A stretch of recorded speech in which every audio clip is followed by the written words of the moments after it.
Thank you so much. I'm absolutely delighted to be here. I only wish I was in Japan. Can you see my, you should be able to see my screen now. What I would like to, what I'd like in my brief talk, and I hope it will very much complement what Colin was talking about. I want to talk very briefly about how much public activism there is internationally, and if you like, the changing pattern. I want to describe from a study how successful activists are or how not successful they are in achieving specific outcomes. And to what extent achieving outcomes is essential to performance or alpha. But the real heart of this presentation is a description of quiet activism in Japan and a comparison of its performance with public activism in Japan. And finally, I want to spend maybe a moment or two on those companies who are worried about activists taking a stake in them. And I want to spend a minute or two on how they should prepare, if you like, for an activist stake, or how they can avoid an activist taking a stake in them. I don't expect you to look at these first few slides in any detail, but just look at 2020. And all I want to point out is that activism around the world, only a minority now is in the United States. A significant part, like 32%, is in Europe, and 17% is Pacific, in the Pacific and Asia region. So I think activism has gone mainstream, and the majority is outside the United States and not inside. Again, I don't expect you to read this slide. These are the 2021 campaigns in the United States. And I want to point out one feature, which is that in every single campaign on this slide, the activist is trying to nominate new directors to the board of directors. Those directors sometimes come from the activist and are sometimes nominated by the activist and are more independent directors. But board changes are a feature of every single one of these engagements in the United States that I put up on the slide. Now here I've put up some non-US engagements in Europe, UK, France, Italy, etc. And not in a single case has the activist nominated a director for the board. We know that there are cases where they have done, Elliott with Telecom Italia. Of course, governance plays a very important role. In the UniCredit engagement, the activist has complained that the chairman has serious conflicts of interest. In the Danone engagement in France, the activist has asked for a separation between the chairman and the CEO. In Elliott and Sampo, the activist has asked that Sampo sells its stake in Nordea, a very valuable stake, and distributes the proceeds. But not in a single engagement has the activist tried to nominate new directors to a board. And I think that's an important difference. I think it's an interesting question how activists choose targets. The smaller activists, as you might expect, target the smaller listed companies. They target, and I'm referring to an activist fund that I've advised here in the UK, it tends to build larger stakes, 15% or more. It targets bad companies with bad governance and where there are founders or insider block holders.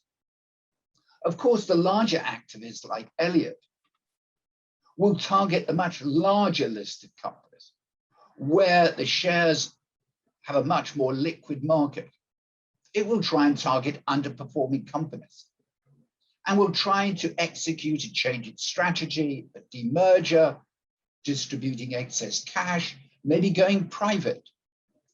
Changes in the board are possible, but certainly not necessary. Interesting that when Elliott targeted a UK company, Whitbread, and wanted them to demerge Costa Coffee from Premier Inns, there was no attempt to change the board of directors. Indeed, on the whole, that was quite a collaborative engagement. When Knight Vinke targeted ENI, a large Italian energy conglomerate, they certainly wanted a demerger of parts of ENI, but there was no attempt to try and change the board. And indeed, they attempted as a strong element of collaboration. I have found in the 3 activists that I have worked with or advised that they well researched their targets. There's a high level of due diligence, and it includes talking to many stakeholders, including ex-employees.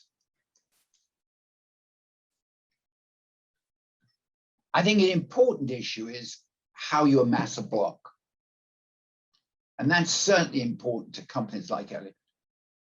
Now, I want to say something. Have I noticed changes in activism? And the answer is unquestionably yes.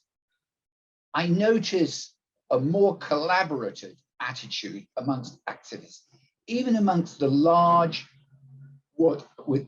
activists with reputations for being aggressive. There's an emphasis on collaboration and quieter activism, and I'm going to turn to this in a few minutes. How long are the average engagements? And I'm looking at 1,700 engagements in one study I've done with Marco and colleagues. And the average length of the engagement in Europe is something like 2.5 years. In Asia, it's almost 2 years. It is much less in North America. And I think one of the reasons why it is longer in Europe and Asia is because there are more stakeholders, more regulation, and it's more political. It's more complex. Engagements are more complex. Now, in these 1,700 engagements, I want to give you an idea of the success rate and performance of these engagements. And you can think of, if you like, 1 and 2 as where the engagement begins and the disclosure of the stake in the public arena. And what I want to look at is how the stock market responds. And here is like an event, a 41-day window. And you see on the right-hand axis, the excess returns or the cumulative excess returns. And you can see that dotted line rising over the 41-day window. Roughly, the stock market increases the price of those targets by around a cumulative excess return of 6%. I haven't decomposed this into Asia, North America, and Europe, but I can tell you in each of these regions, the stock market response to the announcement of a stake by an activist is similar. Excess returns of around 5 or 6%. On the whole, the stock market welcomes stakes amassed by activists. What are the outcomes that we see from the engagement with the activist and the company that they have a stake in? How does the market respond to these outcomes? And I just want you to look at the top row in each block, in Asia, Europe, and North America, and look at the all outcomes. You can see an abnormal return in Asia of around 4%. So let me make it clear, where there's a disclosure of a stake, the share price goes up by 5%. And where there is an outcome on average, it goes up by 4%. But notice the column labeled N. How many outcomes are there in Asia, which, by the way, is mainly Japan? There is only 38. So where there is an outcome, there's an excess return. But the incidence of outcomes is very low, about 17% in our sample. Compare that in Europe with all outcomes. Again, it's the top row. You have, with all outcomes, you have excess returns of 8%. And you have the number of outcomes of 183 is roughly 50% success rate. That compares with only 17% in Japan. In North America, there are abnormal returns of 5.89%. Again, you have a large number of outcomes, almost 60%. So there are two features where an activist can succeed in getting outcomes. There is another, if you like, rise in the share price of between 4 and 8%. However, the crucial question is how successful the activists are in gaining outcomes. And in our study, the answer is, in Japan, not very successful at all. Are things changing? There's a famous Italian writer, Lampedusa, who wrote The Leopard, and he said, for things to remain the same, everything must change. He was talking about Italy. But I think of that. When I think of Japan, I also think of what Lampedusa is saying. But, you know, Toshiba is an interesting case. Two large activists that own approximately 17% stake. And Activism has been quite aggressive. They opposed the election of the director. And although the president, and although the president was reappointed, it was, I think, with a very low success rate of something like 58%, or with very low support of 58%. And more recently, that activist has led a majority of investors to vote for an investigation into voting irregularities at Toshiba. I think something like this might not have happened 4 or 5 years ago.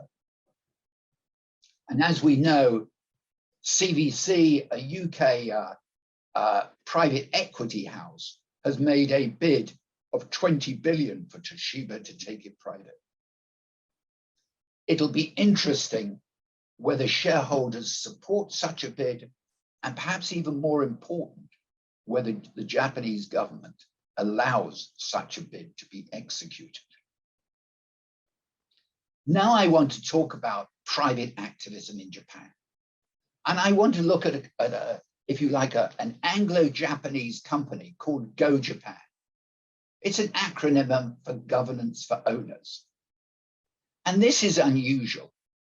It engages in quiet activism. What do I mean by that? It assures the target company, the company it engages with, that it will not go public, even if they say we're not interested and they walk away. So there are no cases in which the media picks up on this engagement. In the last 10 years, we've looked at 39 engagements. Actually, we've looked at 40, but in one case, the company said, no, thank you, we don't want to engage with you at all. They walked away. Let me make clear, this is not like quiet activism with a public activist, where the public activist might engage quietly, but in the end might say, if really we can't agree and collaborate, then we will go public. In the case of Go Japan, they don't go public, even if they're rejected. Go Japan is not really a fund.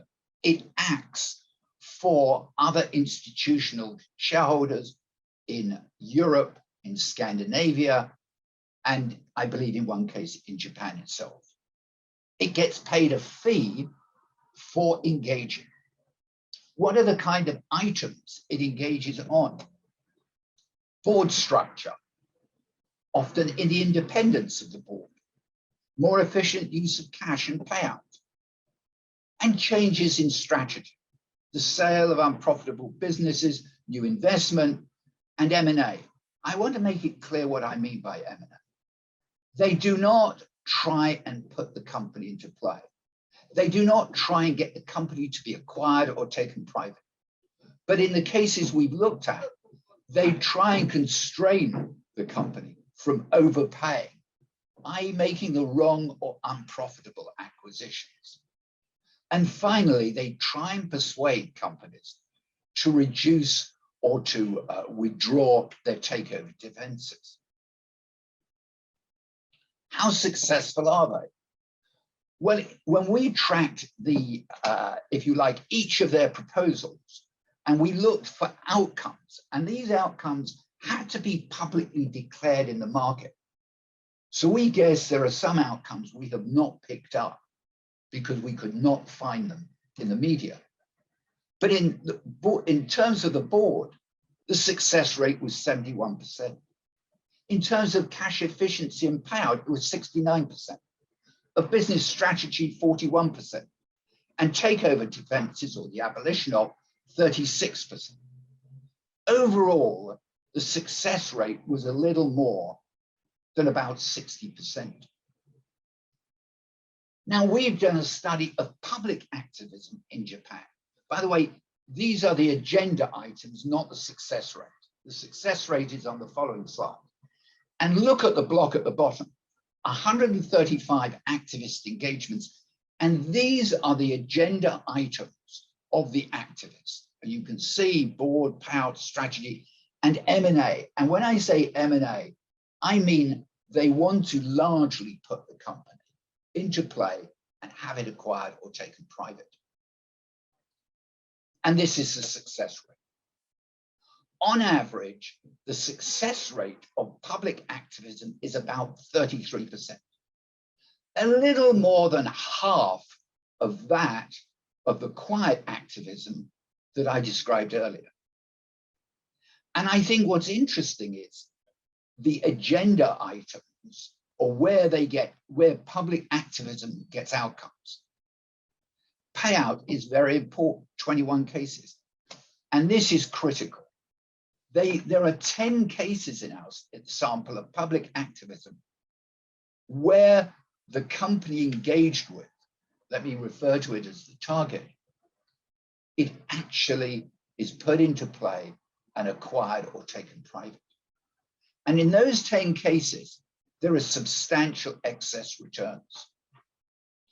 But what should come out from this slide is that public activism, as we have measured it, is significantly less successful than private activism.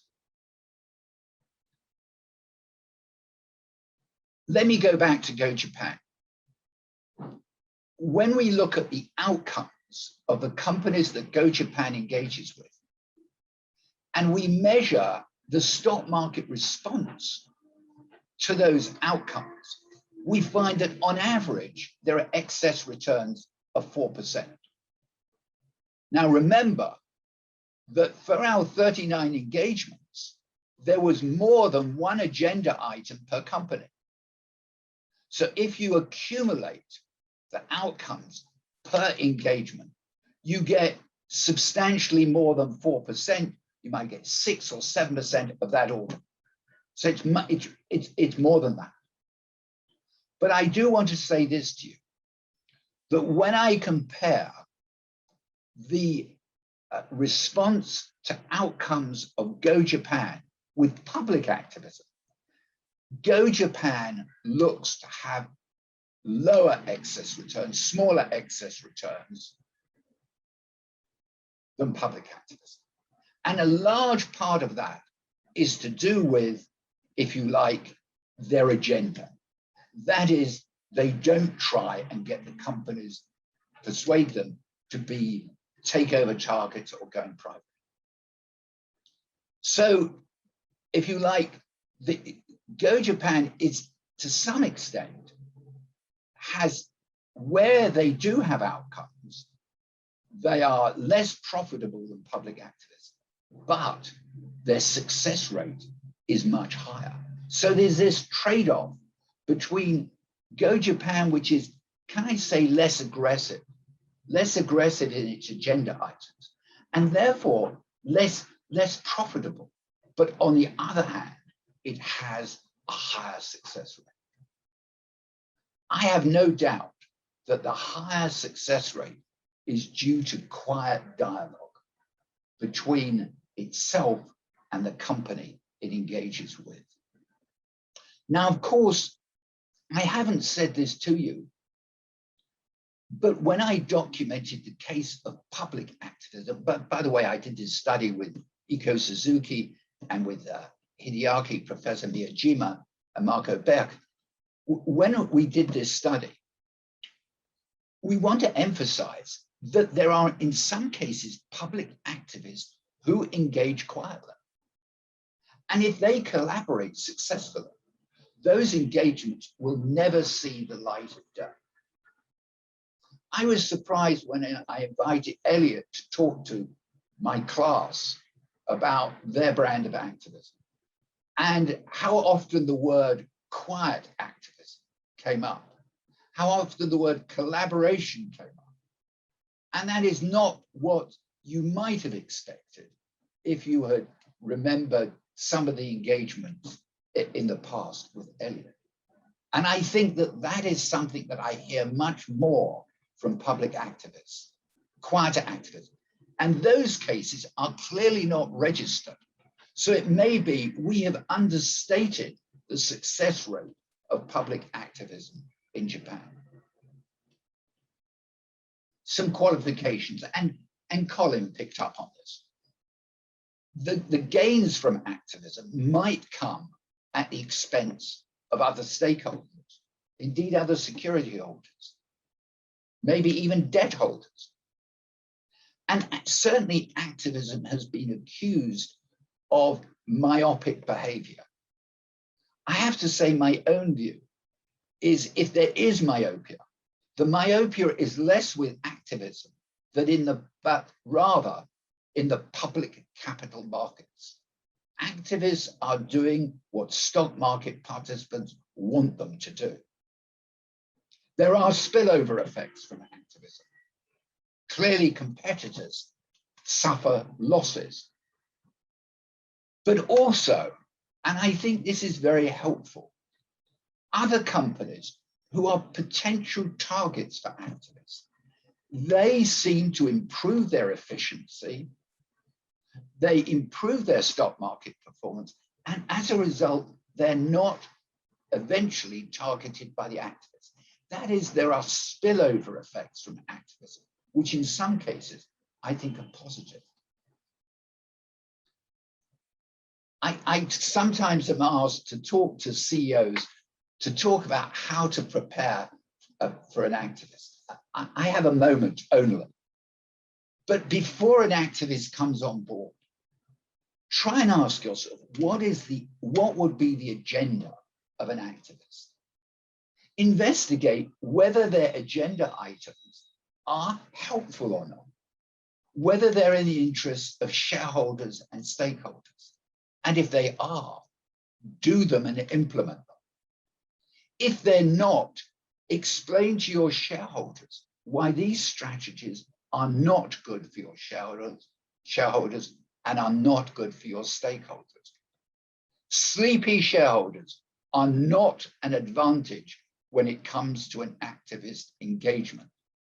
Shareholders will not be amused if you suddenly become friendly with them and want to talk to them when the activist has announced a stake, but for the last 5 or 10 years, you've ignored them.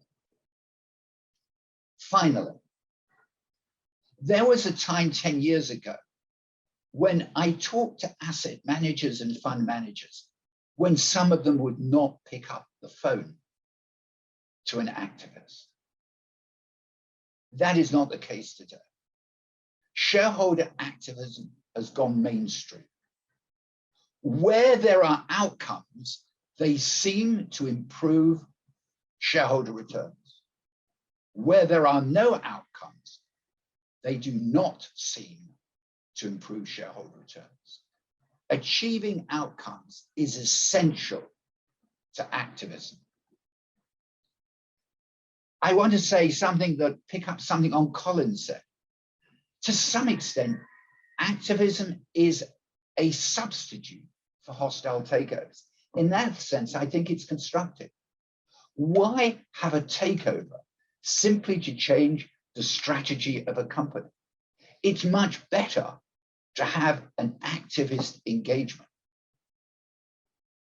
A hostile takeover, first of all, is ugly, it's expensive, and it takes that listed company away from the public capital markets. Activism, to some extent, is replacing part of the market for corporate control. And public versus private activism.